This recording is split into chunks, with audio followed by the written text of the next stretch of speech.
Dr. Robert Sellers is an educator and has served on the board of directors at the Parliament of World Religions. His lifelong commitment to the interfaith movement makes him a strong advocate for interfaith dialogue. He is also a presenter at the 2018 Parliament of World Religions. Dr. Sellers, thank you so much for accepting to do this interview. You're the chair of the Parliament of World Religion. What is the theme of this conference? The Parliament's theme this time, this is the 7th convening of the Parliament, which dates back to 1893. And this time our theme is the promise of inclusion, the power of love, pursuing global understanding, reconciliation, and change. And it's a challenge each time to try to think of a wonderful theme that captures the essence of what we, as the Parliament of the World's Religions, representing some 50 major world religions and 250 sub-traditions of these religions. People from 70 countries or more who gather at these convenings have on their hearts and in their minds. But we believe that inclusion and love are very central to the possibility of understanding one another and reconciling our differences and then working together cooperatively to bring change in the world. So, our theme this time captures the idea that inclusion of everyone around the table and love for each other and for our earth helps us to understand, to reconcile, and to make changes.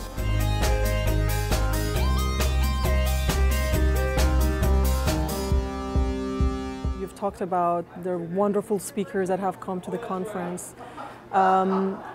Have you seen that unity that you're expecting from faith from all around the world to come to this conference? Obviously they come to these conferences. Have you seen an aftermath or an effect of this conference on these individuals who attend? The aftermath or the follow-up takes place at the grassroots level. And so what is evident now around the world is that there are thousands, literally thousands of grassroots organizations that are focusing on interfaith. Mm-hmm. So in every part of the world, in cities and universities and places of influence, there are groups that are attentive to interfaith issues. That's not all a direct result of the Parliament, but it's certainly the Parliament began, was at the maybe beginning stages of this movement that's taking place all over the world now, where people of faith, of all faiths, realize we can't live in our spiritual silos. We can't live alone in our own religious tradition. We must all, as parts of the human family, join together. So that's happening in small ways and big ways. It's happening all over with young people in universities and older people in their places of work and worship. So that's a result of the Parliament. What you see happening here, you can hear even people in the background. They're enjoying each other. They're meeting people from other parts of the world they would never have other occasion to meet. You see people in all of their religious garb from all over the world in many religions, standing around exchanging name cards and sharing a cup of tea and getting acquainted. So what happens here is inspiration and education, and then hopefully going back to their own places and communities to carry on the work. And ultimately, I guess, we want to reach that justice that everyone is looking for. And what does it mean for people to join this specific conference to reach that goal? Well, our big 6 major themes are human rights for indigenous peoples, the dignity of women and girls around the world, addressing the climate change disasters that are threatening the future of our earth, countering hate and violence and war in the way that we handle conflict, addressing justice issues of all kinds for people around the world, and then welcoming and celebrating the next generation of leaders and the wisdom of the young. And so one of those issues, justice, is certainly, it has so many facets, but the Parliament and the people who come to these meetings have this common, I think, awareness that there are many, many injustices in the world, and that people who are people of faith people of Islam, people of Hinduism, people of Christianity, people of Judaism, people of Jainism, and all around the spectrum have these concerns, these problems that we must address. We cannot be silent. We cannot think that our faith is only about our personal welfare, but it is about reaching out to less advantaged people in the world in the name of our faith, in the name of our prophets, in the name of our scriptures, to make their lives better.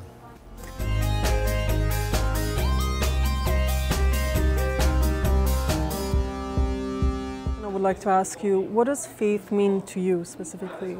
Well, that's a great question. I have grown up in the Christian tradition, and so from childhood I was taken to church and I was introduced to Christian faith. And in my own experience, my faith has more to do with the here and now, where we are, and living in this life and making a difference if I can in this life, than in preparing myself for the next life. Although I believe in an afterlife, and as a Christian I believe in the promises of our scriptures and of salvation, I also think that I am called upon to be a different kind of person in this life and to make a difference where I am now. And so it is incumbent upon me as a person of faith to try to make a difference here.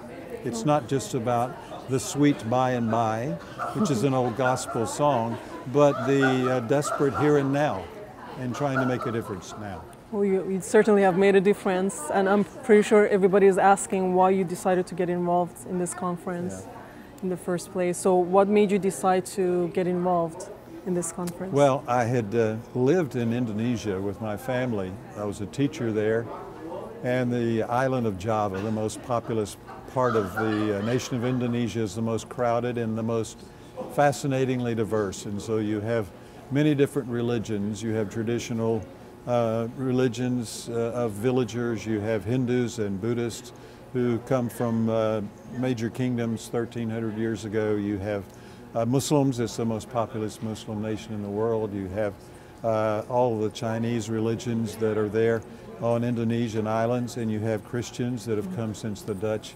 colonies, and you have other religions. And so this mixture of diversity, cultural and religious beauty, captured my heart. And when I came back to the United States in the late 90s, I quickly sought out a way to get involved in the interfaith movement. And I thought of the Parliament as sort of being the ultimate way that I could invest myself. And so it's been a tremendous privilege to be related to this board for 7 years, to be involved in its work, and to serve as its chair.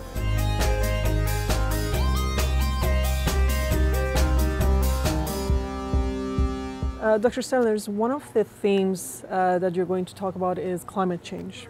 Can you elaborate on that and how it can connect to this conference? Well, I think anyone who's paying attention would recognize that we're experiencing tremendous changes in our climate. So massive storms and fires and drought and poverty caused by these problems are affecting people all over the world. And sadly, it is the poorest people and the people with the least advantages who often are the victims of the change in the climate. And so anyone will tell you, and scientists tell you, that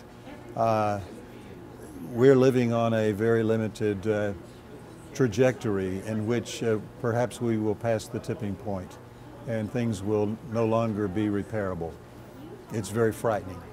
And so what we are saying here at the Parliament is consistent with what is happening in climate conferences, conventions, and climate accords all around the world, which is that this is the most frightening, the most serious danger and threat to the earth that we can face today. And so it is one of those areas of work where we believe that the major faiths of the world, that people of faith have an opportunity to make a difference. We speak different languages, we come from different places, but we are all part of one family. And your concerns and needs and problems are in my heart, and I hope that mine are in your heart, and that we can work together as people in the human family to bring about some changes in the world. Whatever you can do, please do it, and know that you are part of the solution. And I thank you so much.